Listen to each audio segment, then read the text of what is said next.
Assalamualaikum warahmatullahi wabarakatuh. Kami dari kelompok 5 kelas IKM 3A akan menjelaskan tentang ajaran Islam dalam upaya kuratif. Berikut adalah nama anggota kelompok kami dengan nomor NIM yang tertera sebagai berikut. Selanjutnya adalah daftar isi dengan 4 bab yang akan kami bahas, yaitu pendahuluan, tinjauan pustaka, pembahasan dan studi kasus, dan yang terakhir penutup. Jadi untuk latar belakang, Islam memandang kesehatan sebagai bagian penting dari kehidupan, di mana upaya kuratif tidak hanya terbatas pada pengobatan medis, tapi juga menyentuh aspek spiritual dan sosial. Di Al-Quran menegaskan bahwa Allah lah yang menyembuhkan setiap penyakit, di dalam surat Asy-Syura ayat 80. Dalam sejarahnya, Tibu Nabawi menjadi contoh pengobatan holistik yang mencakup fisik dan rohani melalui penggunaan bahan alami, pola hidup sehat, dan doa dan bersikir.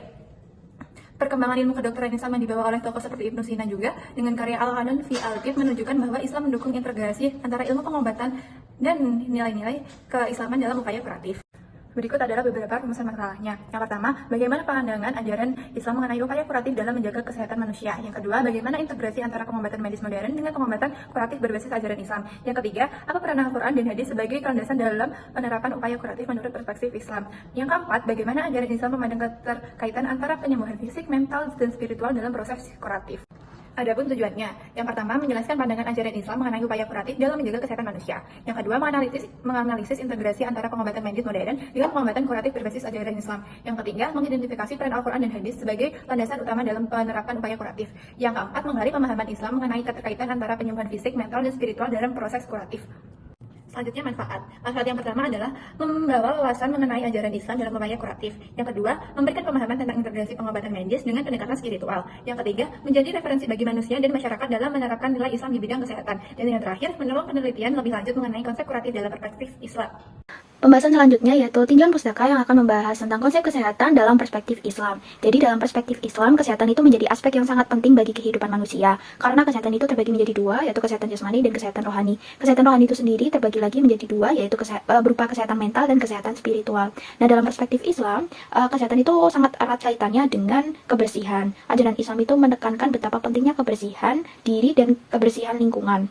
Nah, menjaga kesehatan itu dipandang sebagai bentuk rasa syukur kita kepada Allah SWT atas segala nikmat yang telah diberikan. Oleh karena itu, menjaga kesehatan menjadi kewajiban bagi kita, bagi Muslim, untuk selalu bersyukur dan memahami betapa pentingnya kesehatan itu sebagai bentuk kesejahteraan hidup di dunia dan di akhirat. Ketidakseimbangan antara kesehatan fisik dan kesehatan mental itu dapat berdampak negatif terhadap kualitas hidup manusia dan perkembangan seseorang atau individu. Nah, selain mengajarkan kesehatan melalui kebersihan, Islam juga mengajarkan kesehatan melalui pola hidup bersih dan sehat. Nah, contohnya itu misal pola makan sehat, pola tidur, olahraga, dan lain sebagainya. Gizi yang baik itu menurut agama Islam adalah gizi yang diterapkan di awal pertumbuhan atau awal kehidupan manusia. Nah, gizi yang baik ini itu dijelaskan dalam surat Al-Baqarah ayat 233.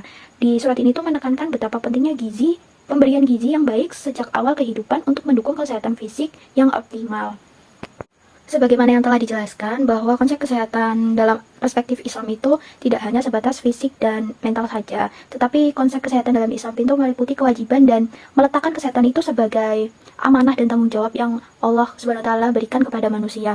Jadi kesehatan fisik itu dapat terwujud secara optimal apabila kita itu juga memperhatikan kesehatan mental, kebersihan lingkungan dan diri kita sendiri, terus pola hidup sehat seperti olahraga, makannya yang sehat, pola tidur yang sehat juga, terus bisa menciptakan kehidupan yang seimbang dan harmonis. Untuk itu, kesehatan umat Islam yang baik itu ketika dapat menjalankan perannya menjadi khalifah di bumi dan beribadah kepada Allah SWT secara sepenuhnya. Dengan penguatan hubungan kepada Allah SWT juga, manusia itu dapat mencapai keseimbangan emosional yang baik juga. Nah, selanjutnya, apa sih definisi upaya kuratif itu? Menurut Undang-Undang Nomor 36 Tahun 2009 tentang Kesehatan, upaya kuratif adalah kegiatan dan atau serangkaian kegiatan pengobatan yang ditujukan untuk penyembuhan penyakit, pengurangan penderitaan akibat penyakit, pengendalian penyakit, ataupun pengendalian kecacatan agar kualitas hidup penderita dapat terjaga secara seoptimal mungkin. Nah, lalu sementara itu, dalam perspektif agama Islam, upaya kuratif dapat didefinisikan sebagai segala bentuk tindakan yang bertujuan untuk menyembuhkan atau mengatasi masalah kesehatan dengan berlandaskan dengan ajaran Al-Quran ataupun Al-Hadis. Nah, salah satu bentuk pengobatan dalam tradisional Islam dikenal dengan istilah Tibu Nabawi atau pengobatan ala Nabi. Nah, Tibu Nabawi ini meliputi berbagai metode penyembuhan yang diajarkan dan dipraktikkan oleh Nabi Muhammad SAW, yaitu di antara lain adalah penggunaan madu habatus sauda, bekam, serta doa dan ruqyah syariah. Selanjutnya yaitu tentang dasar dan dalil ajaran Islam dalam upaya kuratif. Seperti yang sudah dijelaskan tadi bahwa upaya kuratif itu merupakan upaya penyembuhan. Jadi tindakan untuk melakukan penyembuhan terhadap penyakit-penyakit ataupun pengobatan. Sallallahu alaihi wasallam itu telah memberikan petunjuk tentang cara mengobati diri sendiri, keluarga dan para sahabat beliau. Jadi di zaman Nabi dan Rasul itu sudah ada upaya kuratif yang beliau lakukan untuk mengobati orang-orang yang punya penyakit. Dalam jurnal yang dituliskan oleh Salman di tahun 2020, Rasulullah bersama para sahabatnya itu menggunakan jenis obat yang tidak berupa campuran kimia. Jadi obat-obatan sederhana karena dikhawatirkan jika ada obat-obatan kimia di situ ada efek samping yang kurang baik bagi pasien atau bagi yang sakit. Nah, jika terpaksa menggunakan obat, sedapat mungkin obat yang dikonsumsi itu obat-obatan yang sederhana seperti tumbuh-tumbuhan ataupun bahan alam lainnya. Beberapa jurnal yang saya temukan itu ada beberapa upaya kuratif yang dari zaman Nabi itu sudah dilakukan melalui Tibun Nabawi atau kedokteran Nabi atau Al-Tibban Nabawi. Jadi pengobatan cara Nabi Muhammad SAW. Nah, Tibun Nabawi itu sendiri merupakan bentuk pengobatan Nabi yang sangat dianjurkan dan dilakukan oleh Rasulullah SAW. Nah, pengobatan Rasul ini atau Tibun Nabawi ini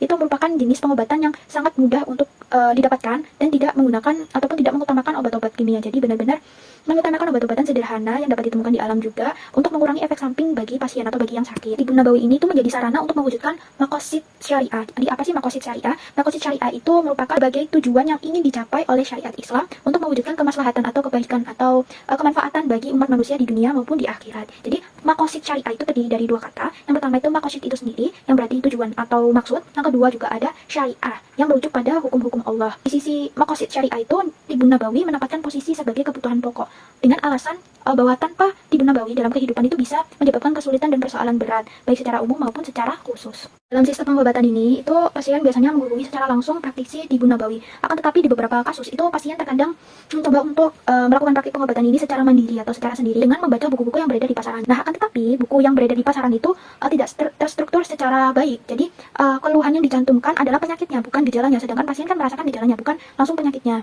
Nah, oleh karenanya pasien itu tetap harus menghubungi praktisi Tibun Nabawi secara langsung. Jadi metode pengobatan Tibun Nabawi ini merupakan metode yang pasti, jadi bukan sangkaan. Jadi cara pengobatan itu disebutkan dalam hadis seperti pengobatan dengan meminum madu, pengobatan dengan habatus sauda atau jintan hitam itu tadi, pengobatan dengan ruqyah, terus mengenai obat-obatan atau khasiat suatu benda atau tanaman yang bisa kita temui di lingkungan sekitar kita, itu juga disebutkan dalam hadis Nabi, antara lain manfaat siwak, keutamaan cuka, khasiat air zam-zam, yang seperti kita tahu bahwa air zam-zam itu banyak sekali manfaatnya, terus juga khasiat cendawan, khasiat adas itu rempah-rempah yang biasanya ada di dapur kalian mungkin, khasiat delima, khasiat buah tin, buah zaitun, terus bubur gandum, pulba, sena salot, air mana, dan lain sebagainya. Macam dari Tibun Nabawi itu terdiri dari madu seperti dijelaskan dalam Quran surat An-Nahl ayat 68 dan 69.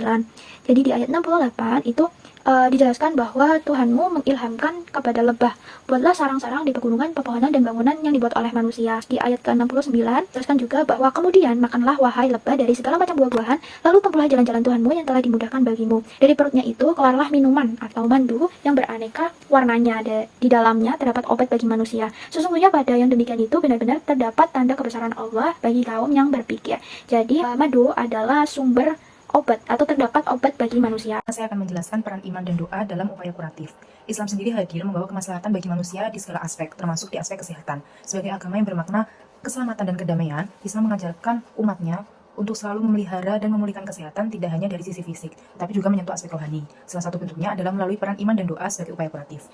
Iman dan doa mampu menenangkan jiwa, memperkuat mental, serta mendukung efektivitas pengobatan medis. Upaya kuratif dalam Islam tidak hanya berfokus pada penyembuhan fisik melalui pengobatan medis, tetapi juga mencakup dimensi spiritual. Nah, dengan adanya iman dan doa, seseorang pasti akan lebih tenang dan optimis, serta memiliki kekuatan batin yang lebih baik. Hal ini tentu memperkuat daya tahan apabila kita sakit atau kita menyemangati pasien. Ini dapat menumbuhkan sikap semangat dan optimis mereka dalam menghadapi berbagai penyakit. Selanjutnya pada saat ini saya akan menjelaskan bentuk iman dan doa berperan dalam upaya kuratif. Yang pertama adalah doa sebagai terapi kuratif psikis dan spiritual. Doa berfungsi sebagai terapi spiritual yang menenangkan batin, mengurangi rasa cemas, serta menemukan optimisme dan harapan. Dengan kondisi psikis yang lebih tenang, proses penyembuhan medis pun dapat berjalan menjadi lebih efektif. Yang kedua, iman sebagai fondasi kesehatan mental. Dengan iman yang kuat, seseorang bisa lebih sabar, bisa lebih ikhlas menerima penyakit, menjaga kestabilan psikologis, serta memberi energi positif dalam menjalani pengobatannya. Yang ketiga, ada integrasi doa dan iman dengan pengobatan medis. Islam mengajarkan keseimbangan antara ikhtiar medis dan spiritual, sehingga keduanya dapat saling melengkapi dan dapat mempercepat kesembuhan secara menyeluruh. Lalu selanjutnya, definisi dari kecemasan itu sendiri yaitu rasa takut atau khawatir berlebihan, tidak proporsional dengan situasi. Gejalanya dari fisiologis yaitu jantung berdebar, sesak napas, dan berkeringat dingin.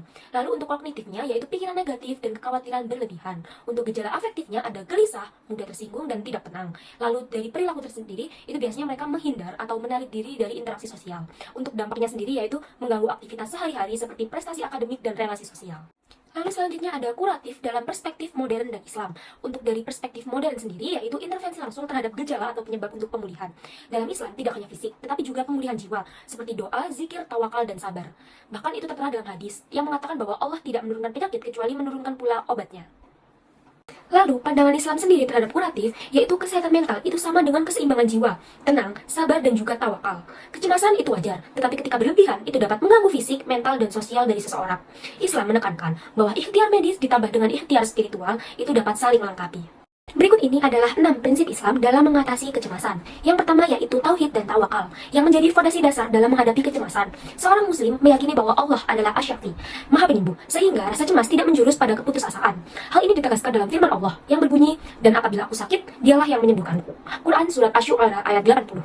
Keyakinan ini melahirkan sikap optimis bahwa apapun hasilnya berada dalam genggaman Allah. Rasa tawakal bukan berarti pasif, melainkan tetap berusaha sembari menyerahkan hasil akhirnya kepada Allah. Penelitian Oxford tahun 2021 dikutip dalam Rahmawati tahun 2025 menunjukkan bahwa individu dengan tingkat tawakal yang tinggi itu memiliki stres yang lebih rendah dan coping yang lebih tinggi. Yang kedua yaitu zikir dan doa. Allah berfirman dalam Quran Surat Ar-Ra'd ayat 28, "Ingatlah, hanya dengan mengingat Allah hati akan tenang." Lalu selain itu, zikir berulang, istighfar, dan doa khusus itu dapat menenangkan saraf dan mengurangi overthinking. Dalam studi itu mengatakan bahwa zikir dan doa itu dapat mengurangi kecemasan, depresi, dan gejala psikosomatis lainnya seperti sakit perut, sesak napas, dan pusing. Yang ketiga, Al-Quran itu sebagai syifa atau obat. Al-Quran bukan hanya kitab petunjuk, tetapi juga penawar jiwa. Allah berfirman, "Dan kami turunkan Al-Quran, sesuatu yang menjadi penawar dan rahmat bagi orang-orang yang beriman. Dan Al-Quran itu tidaklah menambah kepada orang-orang yang lain selain kerugian." Lalu selain itu juga terdapat pada Quran Surat Al-Isra ayat 82, lalu juga Surat Al-Insyirah, dan juga terdapat pada penelitian Roro Kurniawan Fitra Rahmawati tahun 2025, di mana disitu menunjukkan bahwa pendekatan Quran yang berlandaskan pada fitrah, tazkiyatun nafs, tawakal, qanaah, sabar, istiqomah, ukhuwah, dan zikir terbukti meningkatkan resiliensi psikologis siswa sekaligus menurunkan tingkat kecemasan. Hal ini menunjukkan bahwa membaca, merenungkan, dan juga mengamalkan Al-Quran berfungsi sebagai spiritual coping mechanism yang efektif. Lalu yang keempat yaitu sholat, sabar, dan tahajud. Sholat itu dianggap sebagai terapi tubuh dan jiwa, fisik dan juga spiritual. Secara fisiologis itu dapat melancarkan sirkulasi darah dan menenangkan sistem saraf. Namun secara psikologis itu dapat mendekatkan diri kepada Allah dan juga meredakan kecemasan. Hal ini tertera pada Quran Surat Al-Baqarah ayat 153. Jadikan sabar dan sholat sebagai penolongmu. Terdapat kasus mahasiswa yang dimana ketika dia rajin sholat itu dapat meningkatkan akademik dan juga menenangkan jiwanya. Lalu yang kelima yaitu integrasi terapi medis dan juga CBT Islami. Islam itu mendorong berobat. Hal ini tertera pada hadis riwayat Abu Dawud. Allah tidak menurunkan penyakit kecuali menurunkan pula obatnya. Terapi medis modern terdapat seperti konseling, relaksasi, dan cognitive restructuring. Penelitian Abi Apriyadi pada tahun 2022 mengatakan bahwa CBT Islami ditambah dengan doa, zikir, dan tafakur itu efektif mengurangi kecemasan sosial pada remaja. Integrasi medis dan juga spiritual itu dapat menjadikan pendekatan holistik. Dan yang terakhir yaitu yang keenam, ukhuwah dan dukungan sosial. Kecemasan sering membuat menarik diri dari masyarakat, padahal dukungan sosial itu dapat sangat mempercepat pemulihan. Hal ini tertera pada Quran Surat Al-Hujurat ayat 10. Sesungguhnya orang-orang mukmin itu bersaudara. Lalu terdapat pula pada penelitian Holt Lundstad tahun 2010 dan juga Rahmawati tahun 2025 yang mengatakan bahwa relasi sosial itu positif sekali terhadap kesehatan mental pada remaja dan juga orang-orang. Selanjutnya di sini saya akan menjelaskan tentang studi kasus mengenai anxiety disorder. Fenomena ini terlihat pada kasus seorang mahasiswa di IAIN Padang Sidimpuan yang mengalami anxiety disorder menjelang ujian skripsi akibat tekanan akademik yang besar. Penelitian ini dilakukan oleh Saleh Fikri dan Erwin Rafni pada tahun 2020. Mereka menemukan bahwa mayoritas mahasiswa tingkat akhir mengalami kecemasan saat mengerjakan skripsi. Gejala yang muncul seperti jantung berdebar, sulit tidur, dan muncul rasa takut gagal. Untuk mengatasi masalah ini, mahasiswa memilih terapi Islami berupa sholat, zikir, doa, dan membaca Al-Quran sebagai sumber ketenangan. Tekanan akademik ini muncul dari revisi dosen pembimbing, deadline pengumpulan berkas, serta rasa takut gagal dalam sidang. Nah, mahasiswa ini menunjukkan gejala fisik yang dialami meliputi jantung berdebar, tidak teratur, kepala pusing, dan sesak napas setiap kali memikirkan ujian. Gejala kognitif juga muncul berupa pikiran negatif seperti merasa tidak mampu lulus, khawatir hasil ditolak dosen, dan konsentrasi belajar menurun drastis. Kemudian ada gejala emosional juga berupa rasa takut berlebihan seperti kegelisahan, mudah tersinggung terhadap orang lain, bahkan putus asa seolah tidak ada jalan keluar. Yang terakhir yaitu gejala perilaku, tampak dari kecenderungan menghindar bertemu dengan dosen, enggan berdiskusi dengan teman, serta menarik diri dari kegiatan sosial. Nah, dampak dari mahasiswa yang mengalami anxiety disorder ini, Mereka menjadi lebih tertutup dan mudah marah, serta sering mengeluh sakit fisik tanpa sebab medis, seperti sakit perut ataupun sesak napas. Hal ini sesuai dengan penelitian Ulfi Putrasani yang dilakukan pada tahun 2022 tentang kecemasan yang menimbulkan gejala psikosomatis. Lalu, ada beberapa penanganan yang dilakukan oleh para mahasiswa tingkat akhir ini, yaitu dibagi menjadi 2 penanganan. Yang pertama, penanganan secara medis, yaitu seperti ikhtiar medis, berkonsultasi dengan psikolog untuk memahami kondisi yang dialami, melakukan latihan relaksasi dan pernafasan diafragma, menjalani terapi kognitif, menjaga pola tidur dan makan agar fisik tetap stabil. Yang kedua adalah penanganan secara spiritual. Yang pertama, ikhtiar spiritual. Yang kedua, membiasakan zikir setelah fardu. Yang ketiga, membaca surat Al-Insyirah. Yang keempat, melaksanakan sholat tahajud di sepertiga malam dan memperbanyak doa. Yang kelima, menjadikan Allah sebagai sumber kekuatan dan keteguhan hati.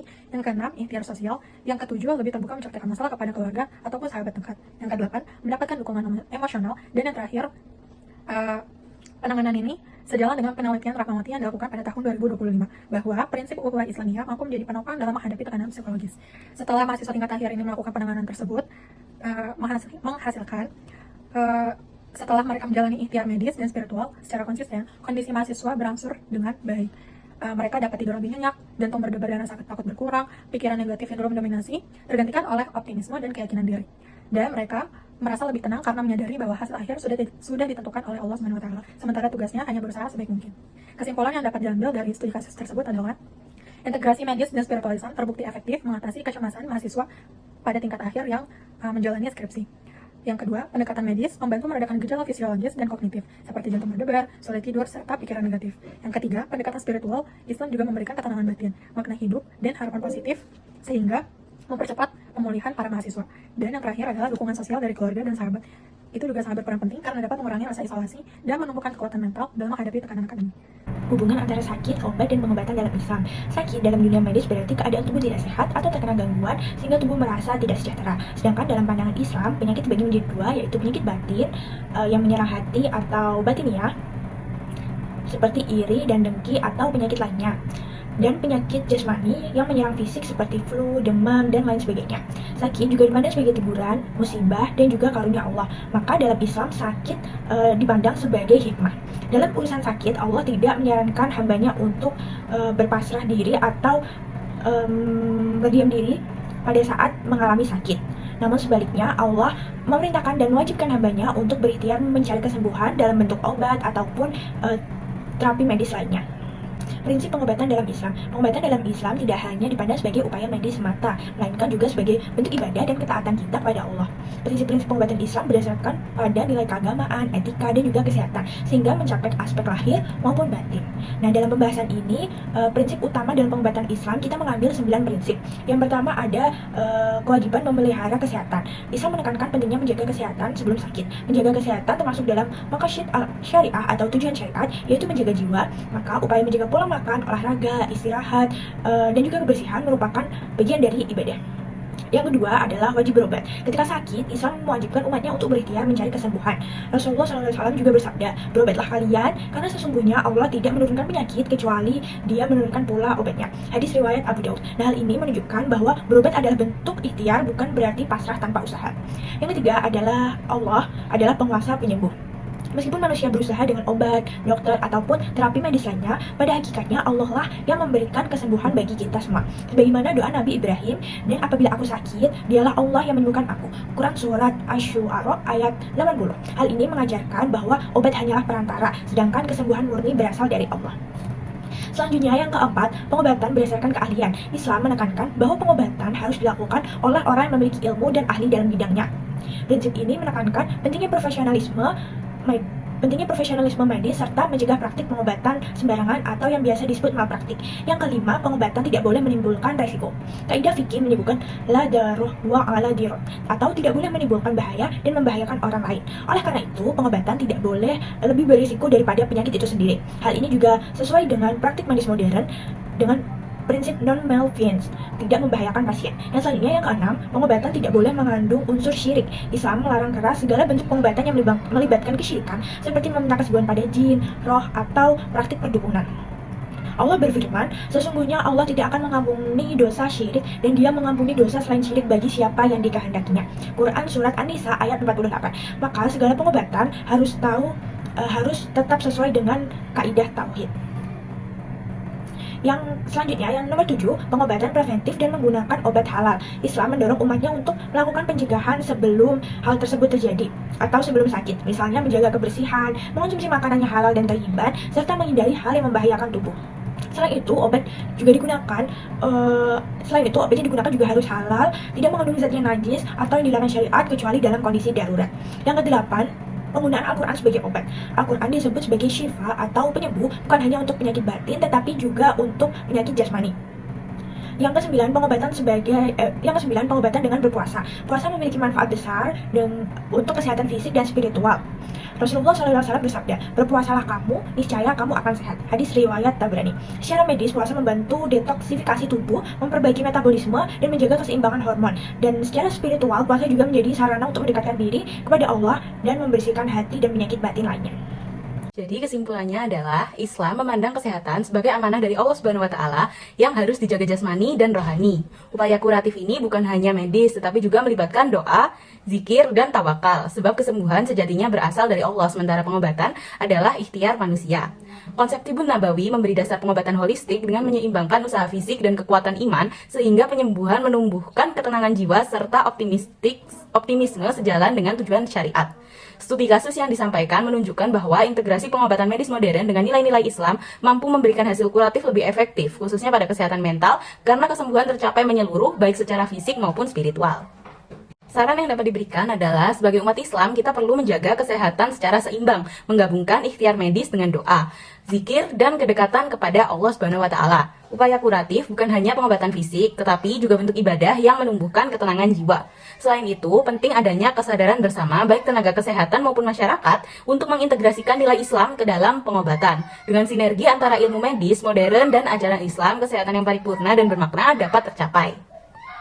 Sekian dari kami, kurang lebihnya mohon maaf. Wassalamualaikum warahmatullahi wabarakatuh. Terima kasih.